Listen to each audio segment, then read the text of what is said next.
So let's talk about a 9-digit number that you've probably heard of, but maybe don't know the whole story behind. It's called the Individual Taxpayer Identification Number, or ITIN. And let me tell you, it was created for one very specific reason, but its story has become about so much more than just filing taxes. Okay, so let's just jump right into the core problem here. Imagine the scenario. You have an obligation, a legal requirement, to file a US federal tax return, but you're not eligible for a social security number. What do you do? I mean, how do you even file? This is the exact puzzle that led the government to create the ITN in the first place. All right, so for our first section, let's get a really clear understanding of what this number is, and just as importantly, what it absolutely is not. So here's the official breakdown. At its core, an ITN is simply a tax processing number. That's it. It's handed out by the IRS, and it's specifically for people who need to file taxes but can't get a social security number. And here's the dead giveaway, the little detail you can always look for. Every single ITN starts with the number 9, no exceptions. That's how you can tell it apart from an SSN instantly. Now this slide is everything. It lays out the differences so clearly. You really have to think of these two numbers as coming from completely different worlds. An SSN comes from the Social Security Administration, and it's all about work authorization and benefits. The ITN, on the other hand, comes from the IRS, and it has one job and one job only, processing taxes. Honestly, this very distinction is the source of almost all the confusion and, yeah, all the controversy that surrounds the ITN. Okay, so how do you actually get an ITIN? Well, the process isn't just about filling out some random form. It has some really specific and frankly kind of non-obvious requirements that really show you what its core purpose is all about. It all kicks off right here with this document, IRS Form W-7. This is the official application. But, and this is a big but, as we're about to see, you can't just mail this form in by itself and call it a day. So here's the kicker. Look at step 2. You have to attach a completed federal tax return to your application. This is absolutely crucial. It's the IRS's built-in mechanism to make sure the ITIN is only being used for its one intended purpose. You are literally applying for the number and using it to file your taxes in the exact same envelope. It's a package deal. And this is where the risk factor comes in. Step 3 says you need original documents. We're talking about things like your passport. Now think about that. Mailing your one and only passport to a government agency, that's a huge risk. And that's exactly why this last option, the Certified Acceptance Agent, or CAA, is such a critical piece of this whole ecosystem. These are people, like tax preparers, who are authorized by the IRS to check your original documents in person, so you never, ever have to put them in the mail. It's a game changer. Okay, now this is where the story gets really fascinating. The ITIN was created for one thing, tax compliance, but the market saw an opportunity and basically created a brand new function for it. Let's dig into how that actually happened. This right here, this is the whole story in a nutshell. What started out as just a boring bureaucratic tool for the IRS has, almost by accident, become a key that unlocks the mainstream financial system for millions of people. It's a classic case of unintended consequences, but in this case, a pretty positive one for many. And we're not talking about some small niche phenomenon here. Just look at this list. We're talking about car loans, credit cards, mortgages. These are major financial products.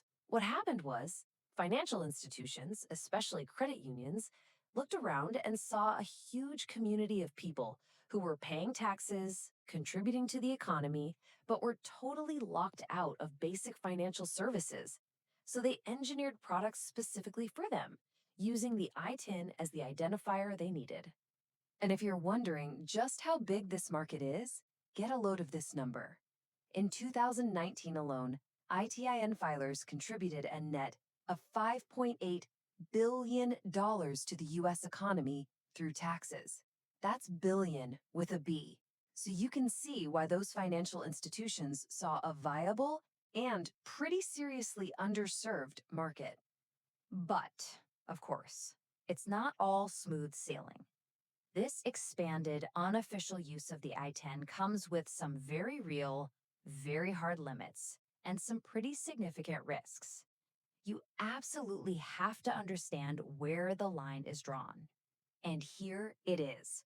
This is the single most important limitation, and I really can't say it enough. An ITIN is for filing taxes on money you have already earned. It has absolutely nothing, zero, zilch, to do with your legal authorization to work in the US.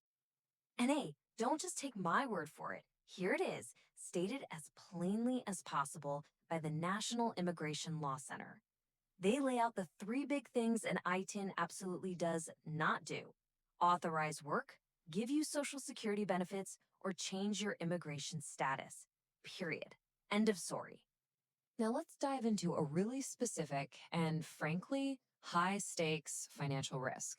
To get it, we first need to talk about something called the Earned Income Tax Credit, or EITC. This thing is one of the most powerful anti-poverty tools in the entire US tax code. For eligible families, it can mean a refund worth thousands and thousands of dollars.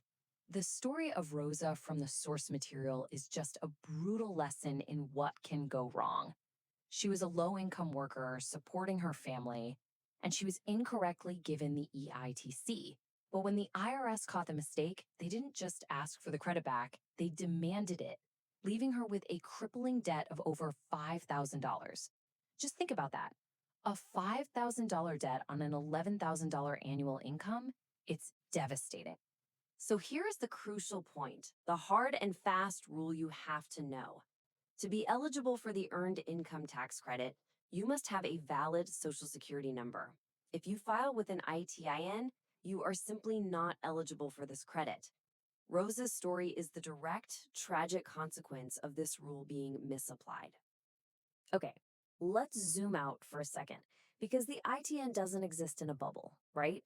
It operates right in the middle of a really intense, deeply contentious debate about immigration, economics, and national security in the US. This slide just captures the two opposing viewpoints perfectly. On one side, you have supporters who see it as a pragmatic tool. It lets everyone who earns money here comply with the law and contribute. They point to people like Ernesto, who hopes his long tax-paying record shows he's a resident of good character. On the other side, you have critics who see it as a system that essentially enables unauthorized work, undermining immigration policy, and, they argue, raising security concerns. And this, of course, leads to the most pressing, most nerve-wracking question for a lot of applicants, especially those who are undocumented.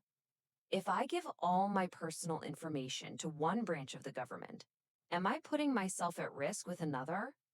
Well, the answer is complicated. IRS privacy protections are famously almost legendary for being strict. Section 6103 basically forbids them from sharing taxpayer data. But, and this is a huge but, it's not an ironclad guarantee. There's an exception. A federal court order for a non-tax criminal investigation can legally force the IRS to hand over information. Now, this isn't something that happens every day for immigration enforcement, but the exception does exist. And that means the risk, however small, is real. So what is it? A simple tool for tax compliance or a flashpoint for a massive unresolved controversy? The truth is, it's both.